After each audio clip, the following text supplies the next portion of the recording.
Kalau kita bergantung sepenuhnya kepada Dia, kita berharap hanya kepadanya, kita berseru-seru kepadanya, Allah akan mengulurkan tangan dan menolong kita. Shalom. Apa kabar semua Bapak Ibu Saudara-saudara sekalian? Puji Tuhan, kita masih diberi kesempatan untuk berada di minggu yang baru dengan berkat yang baru daripada Tuhan. Kita percaya bahwa kasih Tuhan tidak pernah berkesudahan, selalu baru setiap hari. Dan kita tahu bahwa hari ini kita masih duduk bersama beribadah kepada Tuhan, itu adalah anugerah yang luar biasa. Banyak orang merindukan Tuhan tetapi tidak bisa bersama untuk memuji Tuhan. Karena itu hari ini kita bersyukur bahwa Tuhan selalu baik bagi kita. Amin. Mari kita sama-sama membuka firman Tuhan di dalam kitab 1 Samuel pasal 23 ayat 14 sampai ayat yang ke-18, ayat 28. 1 Samuel pasal 23 ayat 14 sampai ayat yang ke-28. Mari kita baca bersama, kita baca dari ayat 14 sampai ayat 18 saja. Saya baca ayat yang genap, kemudian Bapak Ibu membacakan ayat yang ganjil. 1 Samuel pasal 23 ayat 14. Maka Daud tinggal di padang gurun, di tempat-tempat perlindungan. Ia tinggal di pegunungan di padang gurun Sif. Dan selama waktu itu Saul mencari dia, tetapi Allah tidak menyerahkan dia ke dalam tangannya. Ayat 15.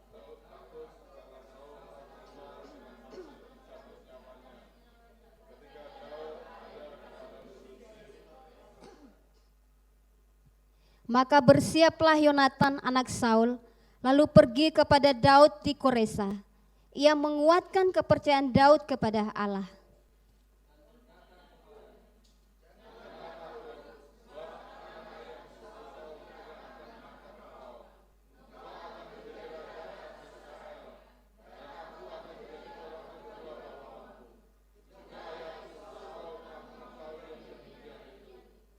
Kemudian kedua orang itu mengikat perjanjian di hadapan Tuhan. Dan Daud tinggal di Koresa, tetapi Yonatan pulang ke rumahnya. Amin. Untuk firman Tuhan. Nah, Bapak Ibu saudara-saudara yang kekasih di dalam Tuhan, kalau kita melihat akhir-akhir ini banyak sekali tragedi yang terjadi di bangsa kita. Kita melihat belum selesai virus corona, ada lagi tragedi-tragedi yang lain, banjir, gempa bumi, tanah longsor, bahkan angin badai dan sebagainya. Bapak Ibu saudara, kemarin ada saudara saya datang dari Kupang, dia cerita bahwa ternyata badai itu sangat ngeri di sana. Jadi ketika malam hari badai itu datang dan mereka di dalam rumah semua tertidur. Kemudian atap itu dibawa oleh angin semuanya dan turun hujan yang deras. Jadi di dalam rumah mereka itu penuh air. Kemudian semua atap-atap dibawa. Kemudian mereka hanya berdiri saja dengan gemetar karena semua basah. Kemudian mereka mengungsi ke rumah yang lebih tinggi atau lantai 2. Di sana mereka bisa berlindung. Dan memang saudara kalau lihat berita-berita sangat ngeri keadaan sekarang ini. Di Kupang itu ada sekitar 6.000 rumah yang rusak. Kemudian di Malakah di timur itu tanahnya terbelah dan rumah-rumah masuk ke dalam. Orang-orang mengungsi ke gunung. Mereka takut juga kalau ada badai di gunung. Mereka mau ke lembah juga mereka takut. Kemudian ada lagi saudara saya cerita bahwa di Flores itu di tebing orang-orang tinggal. Jadi waktu badai tengah malam mereka nggak tahu. Kemudian badai itu membawa semua rumah-rumah itu hancur sama orang-orang, dibawa ke laut. Dan sekitar 50 sampai 60 orang yang hilang atau meninggal di dalam laut. Nah saudara, ini sangat ngeri. Dan mereka bilang, aduh kami trauma, kami sangat takut. Kalau kita melihat keadaan atau situasi tragedi seperti ini, sekarang banyak orang yang mengalami ketakutan yang luar biasa. Mereka mengalami kegelisahan, bahkan kekhawatiran di dalam hidup. Apalagi kalau saudara melihat berita-berita mengatakan bahwa badai ini belum selesai. Jadi orang-orang merasa takut. Bagaimana kalau badai ini tidak pernah selesai? Tetapi saudara yang kasih dalam Tuhan, sebagai orang-orang yang percaya kepada Tuhan, mari kita mengingat kembali apa kata firman Tuhan. Di dalam 1 Yohanes 4 ayat 4 berkata bahwa kita berasal dari Allah. Karena itu roh yang ada di dalam diri kita lebih besar daripada roh yang ada di dalam dunia ini. Karena itu kita tidak perlu takut di dalam menghadapi badai. Martin Luther King berkata bahwa keberanian adalah salah satu kekuatan pikiran untuk mengatasi ketakutan di dalam hidup kita. Nah, Bapak Ibu saudara-saudara yang kekasih di dalam Tuhan, ketakutan tidak hanya dialami oleh kita pada masa kini ketika badai begitu hebat, tetapi juga terjadi dan dialami orang-orang hebat, orang-orang yang luar biasa, tokoh-tokoh Alkitab. Dan hari ini kita belajar salah satu tokoh yang menghadapi banyak badai di dalam hidupnya, yaitu Daud. Kita lihat di dalam 1 Samuel pasal 23 ayat 14 sampai 28 menceritakan tentang kisah kehidupan Daud. Kita tahu bahwa Daud setelah diurapi menjadi raja, dia sangat tidak disukai oleh Saul, sehingga Daud dikejar-kejar oleh Saul dan Daud berlari ke tempat pengungsian. Daud berlari ke Gunung Sib. Di sana dia bersembunyi, dia berdiam diri. Saudara tahu di tempat pengungsian itu tempat yang penuh dengan ketakutan, keraguan-raguan, kegelisahan. Karena apalagi di gunung tidak ada sesuatu yang ada di sana kecuali seorang diri. Tidak ada saudara, tidak ada teman yang menguatkan. Apalagi zaman dulu belum ada handphone, gak bisa telepon. Tidak ada makanan. Jadi Daud merasa kesendirian, kegelisahan, ketakutan yang luar biasa di padang gurun Sif ini. Tetapi saudara melihat di sini bahwa Daud tidak pernah melupakan Tuhan. Ketika di tengah badai, ketakutan, kalau saudara membaca kisah kehidupan Daud, dia dikejar selama bertahun-tahun. Dan dia hanya hidup di padang gurun, dia hidup di gunung-gunung, dia hidup di gua-gua. Tetapi dia tidak pernah melupakan Tuhan di dalam hidupnya. Dia tahu bahwa hanya Allah satu-satunya penolong bagi dia. Karena itu saudara melihat di dalam ayat yang ke-14 di situ dikatakan bahwa Daud berdoa kepada Tuhan. Kemana Daud dapat berlari? Hanya Tuhan satu-satunya jawaban. Nah saudara, badai seringkali terjadi dalam kehidupan kita. Itu untuk menyadarkan kita bahwa kita bukan siapa-siapa. Kita hidup hanya karena kasih karunia Tuhan. Tidak ada yang bisa kita andalkan di dalam hidup ini. Di dalam dunia tidak ada sesuatu pun yang abadi. Semua akan sirna, semua akan hilang, semua akan hancur. Tetapi tinggal sesuatu yang kekal, yaitu Tuhan yang bisa kita harapkan. Seringkali badai mengingatkan kita untuk kita bergantung sepenuhnya kepada Tuhan. Berharap hanya kepada Tuhan. Kita tidak bisa mengandalkan manusia. Tetapi Tuhan mau kita mengandalkan dan bergantung hanya kepada Dia. Yeremia 17 ayat 7 berkata, diberkatilah orang yang berharap kepada Tuhan. Tapi terkutuklah orang yang mengandalkan manusia. Tuhan mengingatkan kita kembali bahwa kita perlu bergantung kepada Allah. Kita bergantung sepenuhnya kepada Tuhan sebagai sumber segala-galanya. Dia yang memberi kekuatan di saat badai. Dia yang mengangkat kita dari terpurukan. Dia yang memberi kelepasan bagi kita. Dan dia yang memelihara hidup kita. Karena itu ketika Daud melewati badai dengan badai, dia tidak pernah melupakan Tuhan. Dia tahu bahwa Tuhan adalah jawaban yang tepat. Dia tahu bahwa Tuhan adalah tempat perlindungan yang paling benar. Dan dia menemukan itu. Bapak Ibu saudara-saudara yang kekasih dalam Tuhan, hari ini tema kita adalah Tuhanlah tempat perlindungan yang tepat. Di saat badai, di saat kesulitan, di saat penderitaan, di saat luka yang sangat dalam, di saat keterpurukan, di saat krisis, Tuhanlah tempat yang paling tepat menjadi perlindungan kita. Kita melihat di sini ada 3 bukti Tuhan menjadi tempat perlindungan yang paling tepat. Yang pertama, di dalam ayat yang ke-14.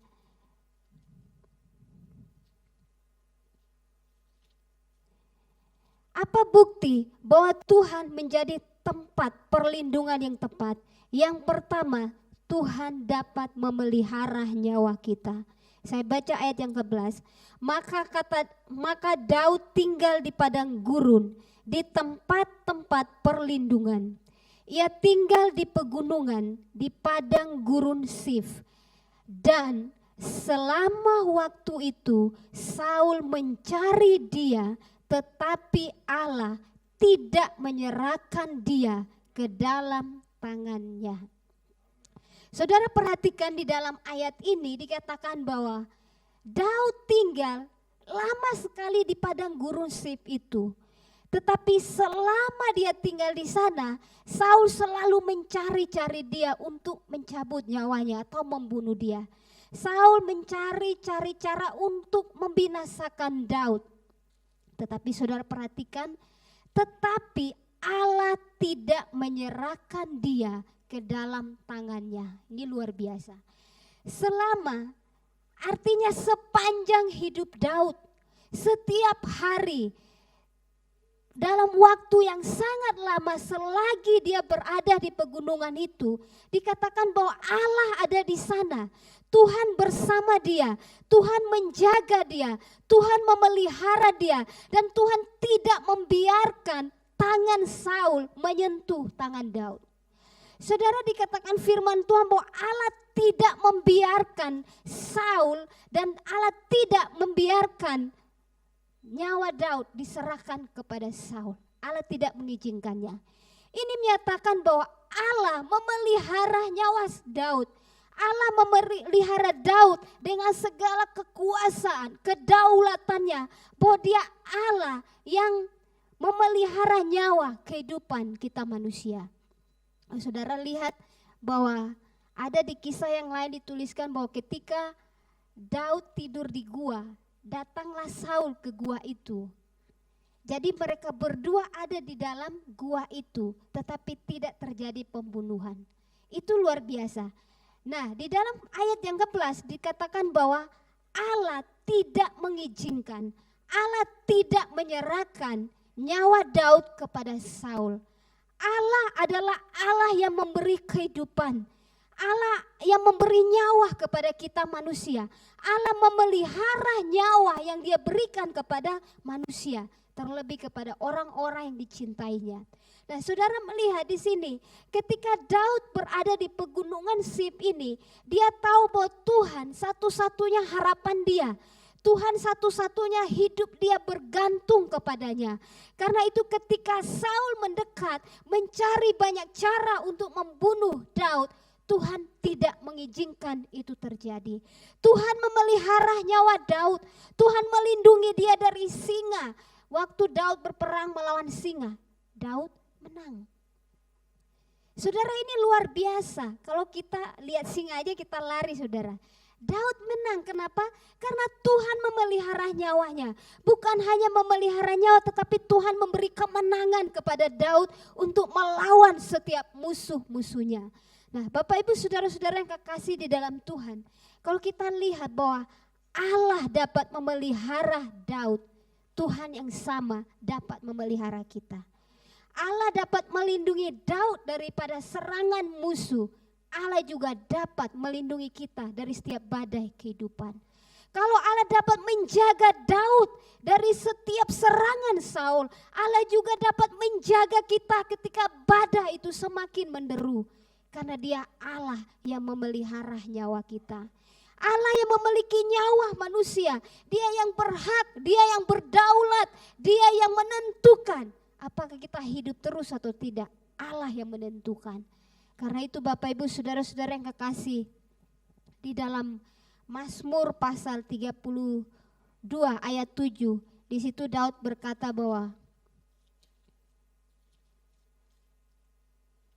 Sungguh Tuhan adalah tempat perlindungan. Hanya kepada Tuhan ia dapat berlari, sebab Tuhan yang menjaga hidupnya sampai selama-lamanya. Bahkan saudara lihat di dalam Mazmur pasal 23, firman Tuhan katakan bahwa Tuhanlah penjagaku, Tuhanlah naunganku.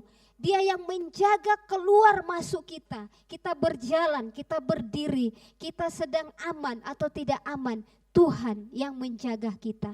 Nah, Tuhan yang memelihara nyawa kehidupan kita setiap manusia. Terlebih orang-orang yang dikasihi oleh Tuhan. Dan saudara, kalau kita adalah orang-orang yang dikasihi oleh Tuhan, kita tidak perlu takut. Amin. Ada satu cerita suatu ketika seorang anak bersama bapaknya berjalan ke suatu kota yang sangat jauh. Dan di dalam perjalanan terjadi hujan lebat yang sangat deras. Anak ini berkata kepada bapaknya, "Pak, bisakah kita berhenti?" Bapaknya bilang, "Teruslah berjalan." Lalu anak ini jalan dengar kata bapaknya. Mereka berjalan tetapi hujan itu semakin deras sampai kaca-kaca kabur, gak bisa lihat jalan. Orang-orang mulai menepi, mereka mulai berhenti di tengah hujan yang deras itu. Anak ini bertanya, "Pak, bisakah kita berhenti?" Bapaknya berkata, "Jalan terus saja, jangan berhenti." Anak ini melajukan mobilnya lagi dengan pelan-pelan karena hujannya sangat deras sekali. Lalu sampai di tengah jalan lagi, dia berkata, "Pak, bisakah kita berhenti di tengah hujan yang sangat lebat ini?" Tapi bapaknya berkata, "Melaju aja terus dengan pelan-pelan." Mereka berjalan pelan-pelan, akhirnya sampai tempat di mana tiba-tiba terang sekali dan tidak ada hujan di sana. Lalu ayahnya berkata, "Cobalah kamu keluar, lihatlah sekelilingmu. Dan coba kamu lihat ke belakang, apakah badai itu ada di sini?" Dan anak itu berkata, "Ternyata ketika kita melewati badai, ada terang yang luar biasa." Nah, Bapak Ibu, ini hanyalah sebuah ilustrasi. Ketika badai itu terjadi di dalam hidup kita, melanda kita, jangan pernah kita berhenti di tengah badai. Teruslah berjalan sebab Allah selalu bersama kita. Allah selalu menolong kita. Allah selalu menjaga kita. Seperti seorang ayah menjaga anaknya. Allah selalu menuntun kita karena dia tahu bahwa ada jalan yang indah di depan. Seringkali badai kehidupan membuat kita gelisah, kita takut, kita kecewa, kita khawatir. Tetapi percayalah kepada Tuhan, Dia Allah yang tidak pernah sekalipun meninggalkan kita. Kalau Allah berjanji, Dia pasti menepatinya. Kalau Allah berjanji di dalam firman-Nya bahwa nyawa kita dipelihara oleh Dia, tidak akan pernah terjadi sesuatu yang buruk di dalam hidup kita. Seringkali ketika badai, kesulitan, masalah itu terjadi untuk membimbing kita, mendidik kita untuk lebih dekat lagi kepada Tuhan, mengenal Allah dan kuasa-Nya yang hebat, karena Dia mau kita memiliki pengalaman yang luar biasa bersama Dia. Amin. Bapak Ibu Saudara yang kekasih dalam Tuhan, karena itu di dalam hidup kita, walaupun dunia semakin terpuruk, kesusahan semakin melanda, jangan pernah kita takut. Kita memiliki Allah yang hebat, Allah yang masih ada sampai hari ini. Allah yang hidup dan menghidupkan kita di tengah badai. Allah yang hidup, yang menghidupkan kita di dalam kematian.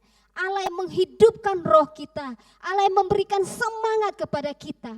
Bahkan Dia terus memelihara kita. Saudara melihat burung-burung tidak pernah menanam, tidak menabur, tetapi tidak ada satupun yang mati kelaparan karena Tuhan pelihara mereka. Kalau Tuhan menciptakan, Tuhan sanggup memelihara. Kalau Tuhan menciptakan kita, Tuhan sanggup menjaga kita dan nyawa kita dari setiap musuh-musuh yang ada di sekeliling kita. Yang kedua, Bapak Ibu Saudara yang kasih dalam Tuhan, apa bukti bahwa Tuhan adalah tempat perlindungan yang paling tepat. Yang kedua adalah Tuhan memberikan orang-orang yang luar biasa yang ada di sekeliling kita. Kita baca di dalam ayat yang ke-18. Kemudian 17 mulai, dan berkata kepadanya, "Janganlah takut, sebab tangan ayahku Saul tidak akan menangkap engkau. Engkau akan menjadi raja atas Israel dan aku akan menjadi orang kedua di bawahmu. Juga ayahku Saul telah mengetahui yang demikian itu.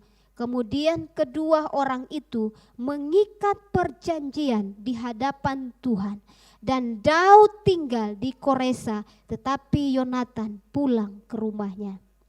Saudara, di saat situasi badai, kadang tidak ada siapa-siapa di sekeliling kita.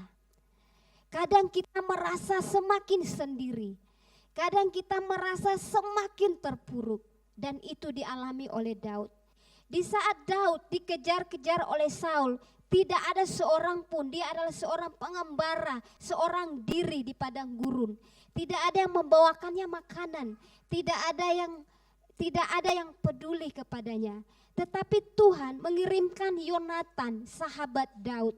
Yonatan ini adalah anak Saul. Kalau saya pikir-pikir bagaimana mungkin ayahnya memusuhi dia tetapi anaknya menjadi sahabatnya.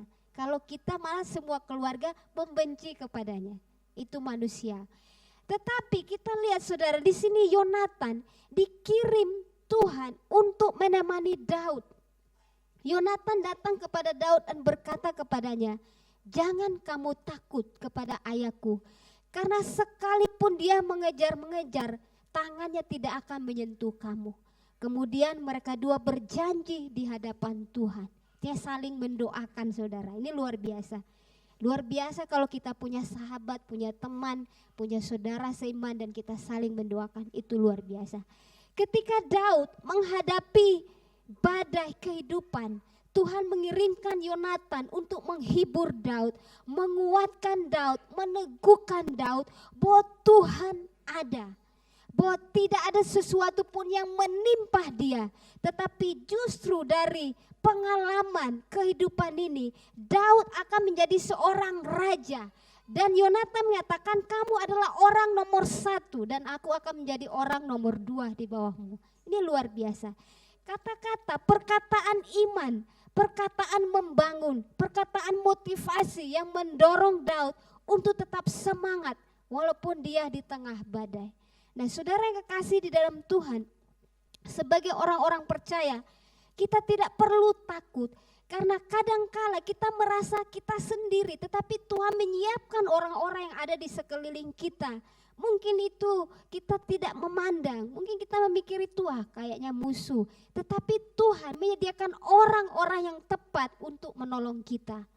Di saat yang tepat Tuhan mengirimkan orang-orang yang tepat, orang-orang yang tidak pernah kita duga dan orang-orang yang tidak pernah kita harapkan.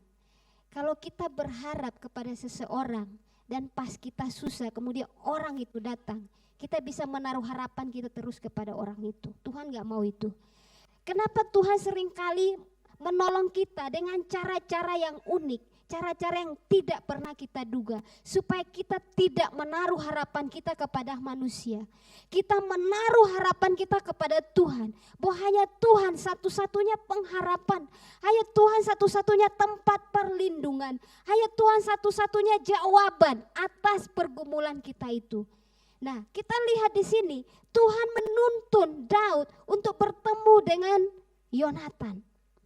Dan ketika bertemu, Yonatan tentu mengetahui segala rencana daripada Saul ayahnya. Dan dia memberitahukan kepada Daud. Ini adalah cara pemeliharaan Tuhan kepada Daud, di mana musuh pun tidak akan menyentuhnya. Dan Daud sendiri mengetahui segala rencana atau strategi musuh itu. Itulah pemeliharaan Tuhan. Nah, Bapak Ibu saudara-saudara yang kekasih di dalam Tuhan, karena itu di dalam kehidupan kita sebagai orang-orang yang percaya, kita tidak perlu takut ketika kita sendiri. Kita tidak akan pernah sendiri. Itu hanya pikiran kita, itu hanya perasaan kita, itu hanya naluri kita. Karena Allah berkata bahwa aku sekali-kali tidak akan meninggalkanmu. Kalau kita mempercayai kebenaran firman-Nya, kita percaya bahwa Allah itu ada. Dia benar-benar ada dan menolong kita. Dia menyediakan orang-orang yang tepat. Dia menyediakan pertolongan yang tepat kepada kita. Di mana ketika ketika kita mengalaminya, kita tahu bahwa itu adalah perbuatan Allah. Kita bergantung kepada Allah, kita berharap kepada Allah, kita berserah kepadanya, dan kita percaya bahwa perbuatannya sungguh ajaib. Amin. Karena itu Bapak Ibu Saudara yang kekasih dalam Tuhan, tidak ada satu orang pun menduga atau mengetahui masa depan. Benar? Tuhan yang lebih tahu masa depan. Karena itu untuk masalah masa depan kita bergantung kepada Tuhan. Kita serahkan seluruh hidup kita kepada Tuhan. Kita serahkan seluruh persoalan kita kepada Tuhan. Mungkin kita mengalami badai di dalam ekonomi kita. Mungkin kita mengalami badai di dalam keluarga kita. Mungkin kita mengalami badai di dalam kehidupan pergumulan pribadi. Tuhan adalah tempat perlindungan yang paling tepat. Dia yang mengetahui masa depan jauh lebih daripada yang kita rancangkan. Bisa hari ini kita merancangkan semuanya aman, kita berpikir 10 tahun saya akan jadi seperti ini, tapi rancangan Tuhan lebih indah daripada yang kita rancangkan.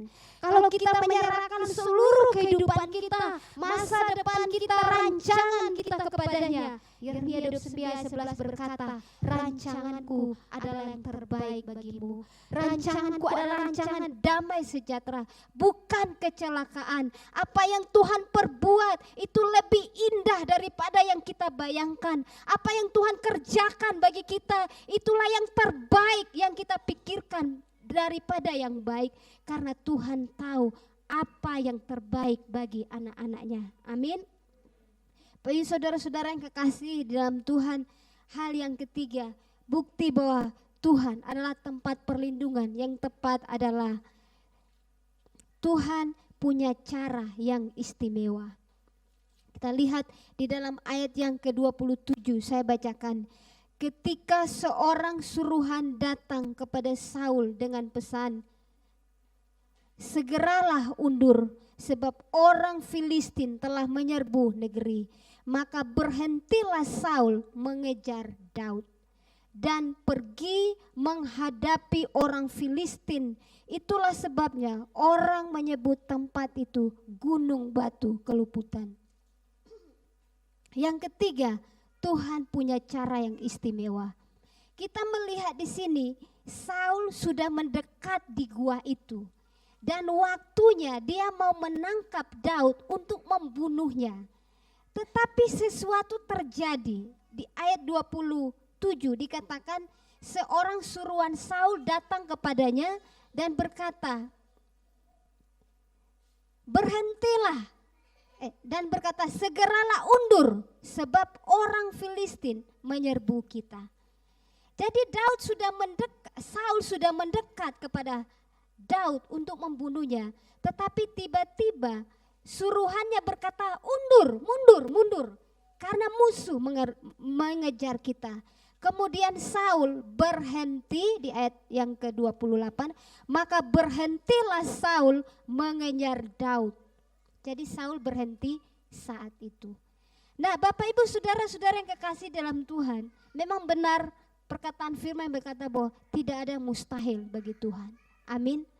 Tidak ada yang mustahil bagi Tuhan. Itu benar. Di saat yang genting, Saul sudah mendekat mau membunuh Daud. Tetapi Tuhan punya cara yang istimewa. Musuh yang lain datang menyerang Saul. Sehingga dia harus mundur. Dia harus berhenti. Dia harus meninggalkan tempat Daud. Dia harus meninggalkan dan berhenti untuk mengejar Daud. Tuhan punya cara yang istimewa. Amin. Kalau bukan Tuhan yang membuat cara, mungkin Daud sudah terbunuh. Daud sudah ditangkap oleh Saul dan Daud tidak ada lagi sejarah kehidupannya. Bahkan dia tidak menuliskan Alkitab. Tetapi Tuhan punya cara yang istimewa untuk menolong Daud. Ketika Saul musuh itu mendekat di ambang pintu gua, suruhan mengatakan pergi undur dari tempat itu. Tinggalkan langkah kakimu, musuh segera menghadang kita. Dan Saul berhenti mengundurkan diri perlahan-lahan. Dia tidak memikirkan Daud yang sudah ada satu langkah lagi. Dia tidak memikirkan itu. Tapi dia memikirkan musuh yang ada di belakangnya.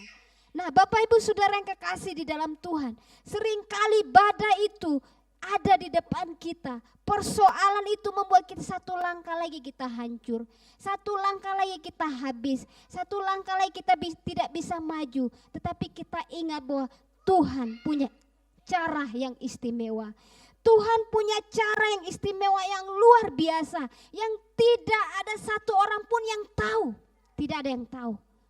Cara Tuhan itu terlalu istimewa dan Tuhan membuatnya ajaib supaya kita kagum bahwa Dia memang punya kuasa. Dia mampu menghentikan musuh. Dia mampu menghentikan peperangan. Dia mampu menghentikan badai. Dia mampu menghentikan sakit penyakit. Karena Dia Allah yang punya kuasa. Daud menulis banyak sekali buku, yaitu kitab Mazmur. Apa yang keluar dari Daud? Isi hatinya dia berkata, sungguh Tuhan adalah tempat perlindungan yang paling tepat. Sungguh Tuhan adalah Allah yang hebat, Allah yang dahsyat, Allah yang menolong dia dari keterpurukan, Allah yang membebaskan dia dari sangkar singa, Allah yang menjaga dia daripada serangan musuh, yang memelihara nyawanya, di mana musuh sudah mendekat, tapi Tuhan berkata tidak. Amin. Kalau Allah berkata tidak, tidak ada sesuatu pun yang terjadi. Amin. Tuhan punya kuasa. Tuhan punya kuasa atas segalanya.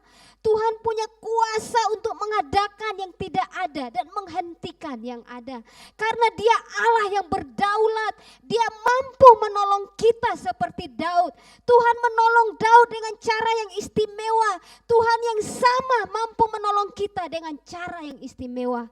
Kadang kita berkata Tuhan sudah terlambat. Tapi bagi Allah tidak ada kata terlambat. Tidak ada yang terlambat kepada Tuhan. Pertanyaannya, ketika badai itu datang, kepada siapa kita berharap? Kepada siapa kita berserah? Kepada siapa kita berteriak? Kepada siapa kita mengadu? Tetangga kita, orang lain, suami kita, istri kita, teman kita. Tuhan mau kepada Dia. Tuhan mau kita mengadu kepada Dia. Tuhan mau kita berteriak hanya kepada Dia. Tuhan mau kita berseru kepadanya. Seperti Daud berteriak, Tuhan penjaga Israel, tolonglah aku. Dan Tuhan mengulurkan tangannya. Mungkin kita kehabisan cara baru kita datang kepada Tuhan. Tuhan tidak mau cara itu. Tuhan mau. Tuhan adalah orang yang pertama kita datang kepada Dia. Kita bergantung kepada Dia di dalam segala kebutuhan kita. Kita bergantung kepada Dia ketika badai menghantam, ketika kesulitan hidup itu terjadi. Tuhan satu-satunya tempat perlindungan yang tepat. Saudara yang kasih dalam Tuhan, Daud berulang-ulang menulis kalimat ini. Tuhan adalah tempat perlindungan yang tepat. Karena dia merasakan betapa luar biasanya Tuhan. Daud bukan hanya saja dikejar singa, tetapi waktu dia jatuh dalam dosa pun Tuhan melepaskan dia dari cengkraman dosa. Tuhan mengampuni dia dan membebaskan dia. Ketika dia dikejar oleh musuh, Tuhan menyelamatkan dia, Tuhan memelihara nyawanya. Bukankah Tuhan itu Allah yang penuh kasih? Sekalipun manusia itu berdosa, masih ada kesempatan untuk Tuhan mengampuni. Tuhan selalu mengasihi manusia, tapi pertanyaannya, apakah kita mengingat Dia dan kita datang kepada Dia? Daud sekalipun di dalam keterpurukan, banyak beban yang dia pikul, banyak musuh yang mengejarnya, tapi satu hal yang tidak pernah lupa dalam hidupnya, dia tidak pernah melupakan Tuhan. Daud tidak pernah melupakan Tuhan. Itu yang membuat Allah berkata Daud adalah orang yang berkenan di hati Allah. Daud dijuluki orang yang paling berkenan di hadapan Allah karena dia tidak pernah melupakan Tuhan. Dia mengakui segala kesalahannya kepada Allah. Dia tahu bahwa hanya Allah tempat dia berlari. Dia tahu bahwa hanya Allah tempat dia mengadu. Dan dia juga tahu hanya Allah pertolongan satu-satunya bagi dia. Tidak ada yang lain. Kalau Allah yang menolong, masalah itu akan selesai. Amin. Kalau Allah yang menolong kita, badai sebesar apapun, kesulitan seberat apapun, Tuhan akan menyelesaikannya. Dia Alfa dan Omega, yang awal dan yang akhir. Dia tahu segala hal yang terjadi dalam hidup kita, dan dia tahu akhir dari segala cerita yang terjadi di dalam hidup kita. Kalau kita bergantung sepenuhnya kepada Dia, kita berharap hanya kepadanya, kita berseru-seru kepadanya, Allah akan melurkan tangan dan menolong kita. Karena itu Bapak Ibu Saudara yang kasih dalam Tuhan, kita tidak tahu keadaan negeri kita ke depan, tidak ada yang tahu. Tetapi satu hal yang Tuhan ingatkan kepada kita, jangan pernah takut. Kita punya Allah, roh yang ada di dalam diri kita lebih besar daripada roh yang ada di dalam dunia ini. Allah kita adalah Allah sumber pencipta. Pencipta artinya Dia yang membuat, Dia yang menjadikan, Dia yang menjaga, Dia merawat, Dia memelihara. Tuhan adalah sumber segala berkat. Artinya segala sesuatu datang dari Dia. Dia sanggup memelihara kita sekalipun di tengah krisis yang sangat melanda. Dia memegang tangan kita. Dia terus bersama kita dan tidak akan membuat kita sampai khawatir, takut, gelisah. Karena Dia Allah. Saudara mengingat Elia ketika kekeringan melanda negeri itu, apa yang Tuhan suruh? Pergilah ke sungai Kerit. Tuhan menyuruh burung gagak memberi makan kepada Elia. Memang zaman sekarang Tuhan tidak kirim langsung burung gagak dari surga memberi roti kepada kita. Tetapi Tuhan menyediakan orang-orang yang Tuhan sediakan untuk menolong kita. Tuhan bisa membuka semua jalan. Tuhan bisa membuka semua sumber-sumber untuk memberkati kita. Tidak perlu takut sekalipun krisis, sekalipun dunia semakin susah. Kalau saudara bencana terjadi di mana-mana, kelaparan pun semakin besar. Amin. Tetapi Tuhan kita lebih besar dari krisis. Tuhan kita lebih besar dari persoalan. Tuhan kita lebih besar daripada segala-galanya. Karena itu Bapak Ibu Saudara yang kekasih dalam Tuhan, marilah kita terus berpegang kepada kebenaran firman Tuhan. Dalam situasi apapun, jangan pernah kita merasa sendiri. Jangan pernah merasa takut, tetapi ingatlah kepada Allah. Seperti Daud mengingat kepada Allah. Ingatlah kepada Tuhan dimanapun saudara berada. Di rumah, di tempat kerja, di jalan. Kita nggak tahu kapan badai itu tiba. Ingatlah kepada Allah, tempat perlindungan yang paling tepat. Dia jawaban yang tepat yang mampu menolong kita. Dia punya cara yang istimewa untuk menolong umatnya. Kadang kita berpikir satu cara saja Tuhan menolong, tapi Tuhan punya cara lebih dari 1000 cara untuk menolong kita. Pertanyaannya adalah, maukah kita mengingat Allah? Maukah kita bergantung sepenuhnya kepada Dia? Maukah kita mau mengandalkan Dia sebagai tempat perlindungan yang tepat? Pagi hari ini firman Tuhan mengingatkan kita kembali, Allah mau kita berharap hanya kepadanya. Dia bersedia setiap saat untuk umatnya datang kepada Dia. Dia bersedia setiap saat untuk umatnya mengadu kepada Dia. Dia bersedia setiap saat untuk mendengar doa orang-orang yang dikasihinya. Karena itu Bapak Ibu Saudara-saudara yang kekasih dalam Tuhan, kita melihat perbuatannya sungguh ajaib. Apa yang telah Tuhan lakukan kepada Daud bukan sekedar gambaran yang dituliskan, tetapi ini perbuatan nyata yang dialami oleh tokoh-tokoh Alkitab. Mereka adalah orang-orang yang kuat, tetapi mereka pun digoncangkan imannya. Tetapi Tuhan menunjukkan betapa dahsyatnya Allah yang mereka percaya. Allah yang sama akan menolong saya dan saudara. Allah yang sama akan selalu bersama saya dan saudara dimanapun. Allah yang sama akan terus memelihara kita sampai kapanpun. Allah yang sama akan terus menyertai kita sampai kesudahan dunia ini. Karena itu 3 hal yang kita pelajari. Kita melihat bukti kebesarannya bahwa memang benar Dia adalah tempat perlindungan yang tepat. Yang pertama yang kita pelajari, dia sanggup memelihara nyawa kita. Yang kedua, kita melihat Tuhan mengerikan orang-orang yang tepat di dunia ini untuk menolong kita dan bersama kita. Yang ketiga, Tuhan punya cara yang istimewa yang dia bisa buat kapan saja di dalam kehidupan kita. Karena itu Bapak Ibu Saudara yang kekasih dalam Tuhan, demikianlah firman Tuhan pagi hari ini. Mari kita terus merenungkan dimanapun kita berada. Kalau dunia semakin menderu, ingatlah kepada Tuhan. Ingat kepada Tuhan dan pesan firman Tuhan. Itulah kekuatan orang percaya dan Tuhan akan bertindak untuk menolong kita. Mari kita tundukkan kepala dan kita berdoa kepada Tuhan.